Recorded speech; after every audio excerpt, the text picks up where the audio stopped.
What the hell is going on? Where's our air support? Get those forward guns going! Why aren't those rear batteries firing? Somebody get General Wilson on the horn! Colonel Fury. Doom, I'll have your head for this. I have little time for your petty threats, Colonel. Surrender your ship now, or I shall destroy it. Not on my watch. I've had my eye on Marvel Ultimate Alliance for a while because it looked like a fun action game. My friend kept telling me it was similar to Gauntlet, but after playing it I can honestly say it's really not. It shares a similar gameplay style to the X-Men Legends titles, which precede it and are from the same developer. Developed by Raven Software and published by Activision, Marvel Ultimate Alliance was released for Xbox, Xbox 360, PC, PlayStation 2, PSP, and Game Boy Advance in October 2006, and Wii and PlayStation 3 in November of that same year. This is one of those games where several versions have different content. The Wii version supports motion controls and the GBA version is a side-scroller. Certain versions have additional and exclusive characters and missions, and the PSP version features new game modes. The 360 version received additional characters as DLC, and the game was re-released for the system with all of the DLC as Marvel Ultimate Alliance Gold Edition, which is, as of this review, rare and expensive.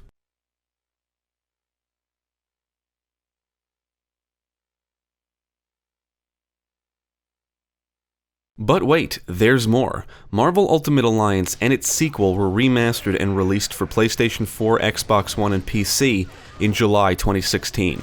The remastered version came with the content that was exclusive to the 7th generation consoles, but without the DLC characters that were exclusive to the Xbox 360 version. They were eventually added to the game in an update. Unfortunately, the remastered games were removed from storefronts in 2018 due to licensing issues, so now nobody can play them, which really annoys me. Fuck us, am I right?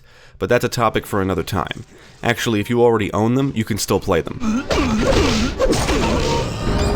don't have enough energy for that.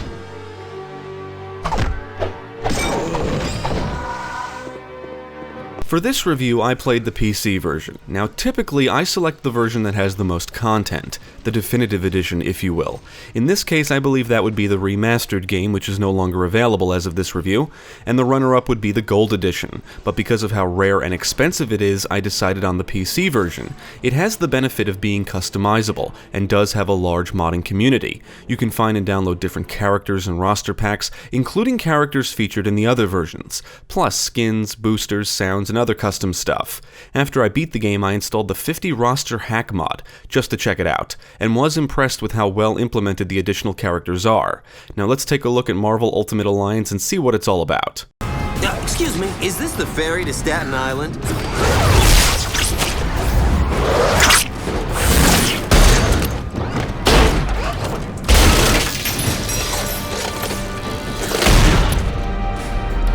The story opens with superheroes defending a S.H.I.E.L.D. helicarrier from an attack led by Dr. Doom and the Masters of Evil.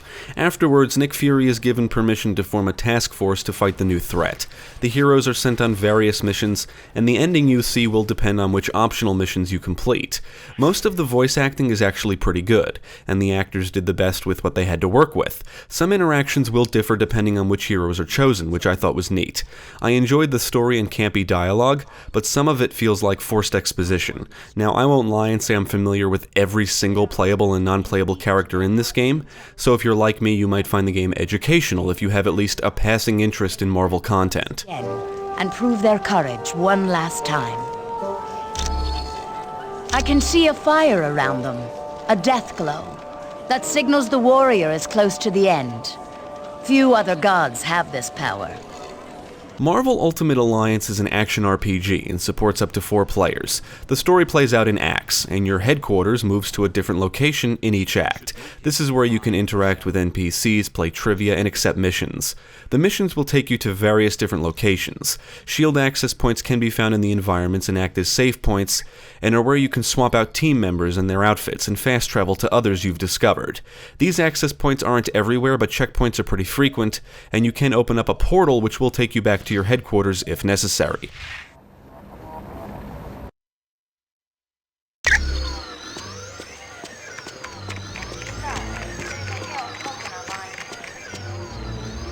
Ah, my cybernetic helmet.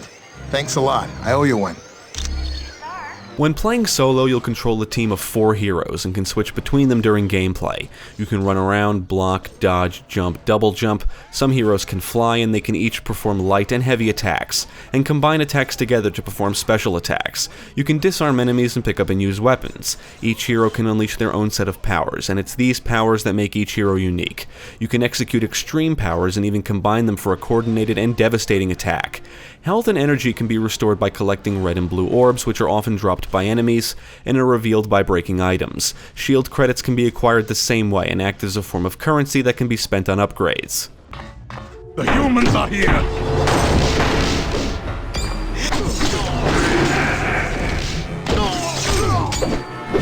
The heroes you select will gain experience and level up by defeating enemies. I like how the game doesn't force you to pick a specific set, so you can bring along your favorite heroes or bring a set that makes more tactical sense. Either way, on the normal difficulty, you should be able to make progress without struggling unless you try to rush through everything. As simplistic as the combat can feel, there is some strategy involved, and finding what heroes work best together is all part of the fun. You'll unlock new powers and outfits, and these things can be upgraded.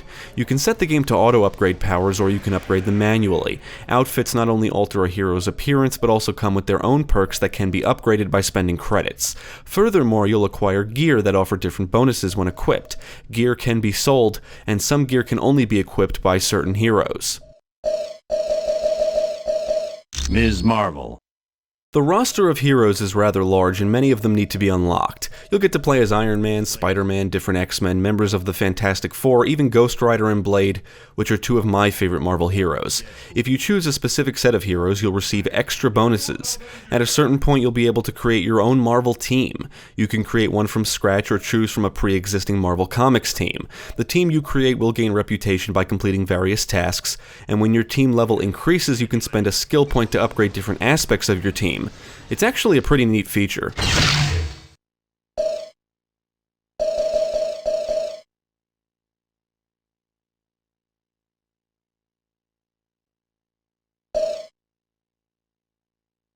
As cool as all of this sounds, the gameplay is repetitive. Enjoyable, but repetitive.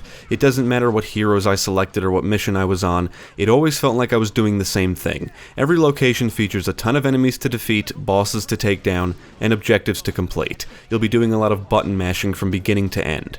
Regardless, the diverse roster and upgrades do add some depth to the gameplay, enough to keep me engaged anyway. While each hero can perform the same basic functions, their unique powers is what makes them stand out. To level up all the heroes and max them out will require grinding, and you can replay through the story after beating it with all of your unlocked heroes, their upgrades, and stats.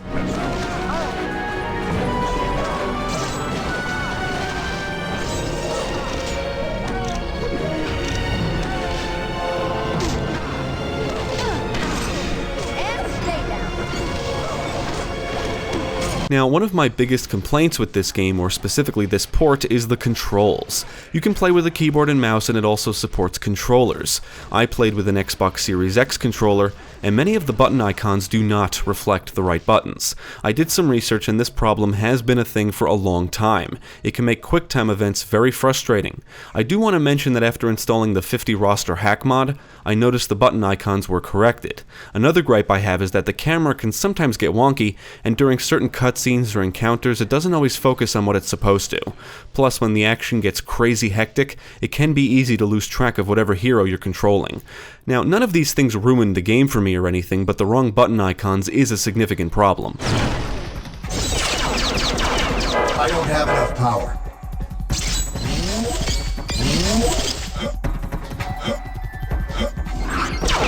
I need more energy. You can issue commands to AI teammates and they will attack enemies on their own, but the foes will primarily focus on you. While the friendly AI is decent, the pathfinding can sometimes be shit, and teammates will often die by running right into environmental hazards and falling off ledges. This can get annoying, because fallen heroes need to rest for a little while before you can use them again.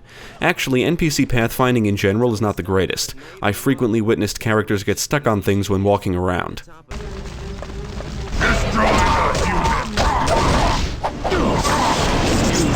Little chance against the god of thunder.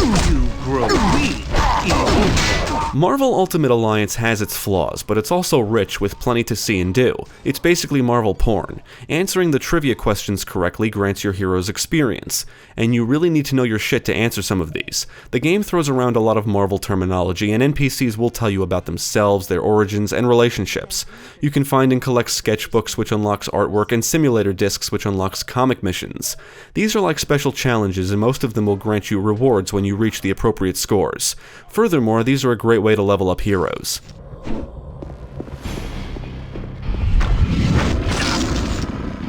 I need more power to do that.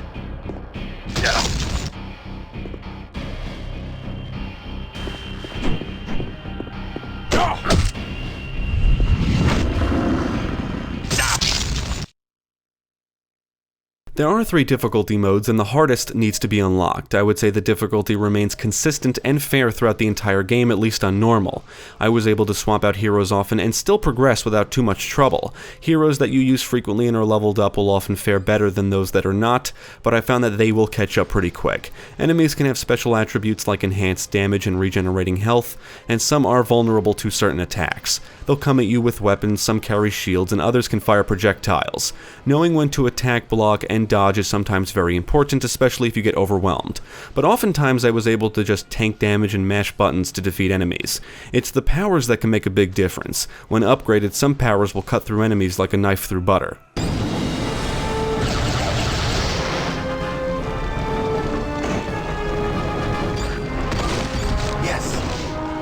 I would say it's the bosses that make up the most interesting encounters in the game. You'll fight a lot of villains, many of which involve the standard button mashing.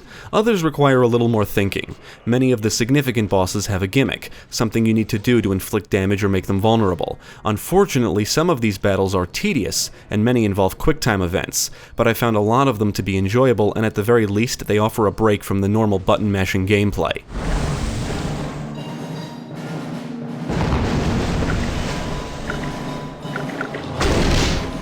The game will take you to a good variety of locations. From Atlantis to the Skrull planet, there's a lot to see and discover. However, finding things should never be a problem. You can reference the map on your HUD at any time and it will show you where you have and haven't been. So as long as you take the time to run around each area, you should be able to find all of the pickups like sketchbooks, simulator discs, gear, stat upgrades, and action figures. And collecting enough action figures will unlock a new hero.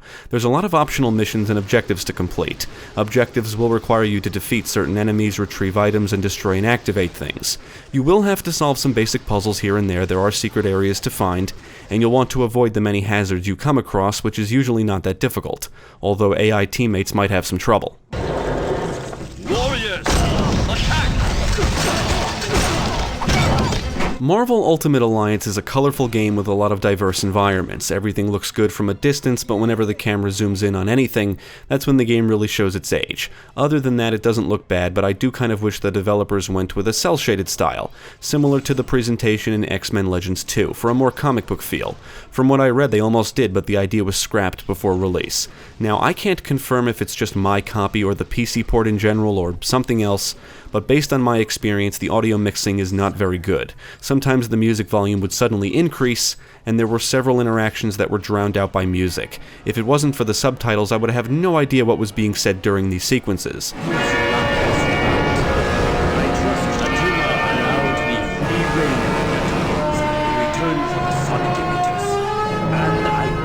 Most of the time it was fine, but that did occur on more than one occasion. The music in general ranges from generic to pretty good. Some songs I really enjoyed and thought they made certain scenarios more dramatic, but I also thought many tunes were generic and forgettable. On the technical side, I did not encounter many issues.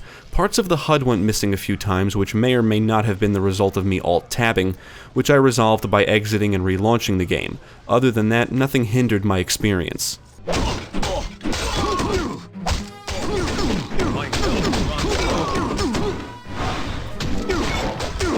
I went into Marvel Ultimate Alliance thinking it was going to be a Gauntlet-style game with comic book characters. That is not the case. It does get repetitive, but there's a little more to it than just mindless slaying.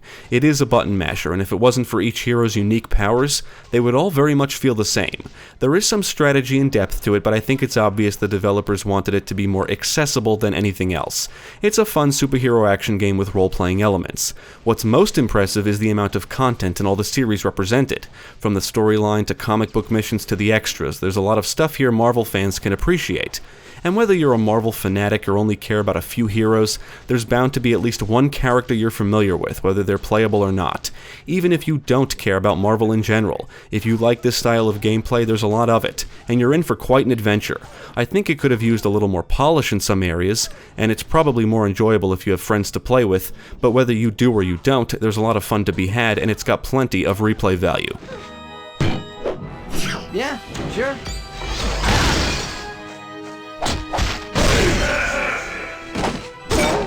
This villain is chillin'.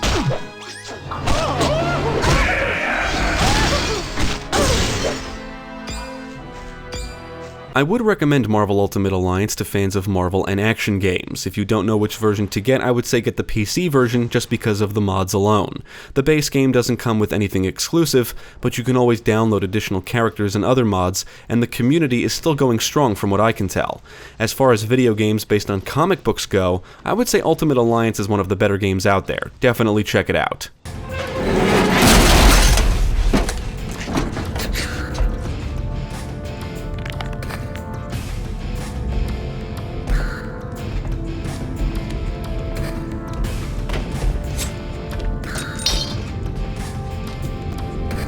What are you girls looking at? Thank you for watching. If you enjoyed this video, check out the rest of our channel, follow us at the links below, and you can also support us on Patreon. If you're interested in more gaming content, check out our friends over at Gamecast.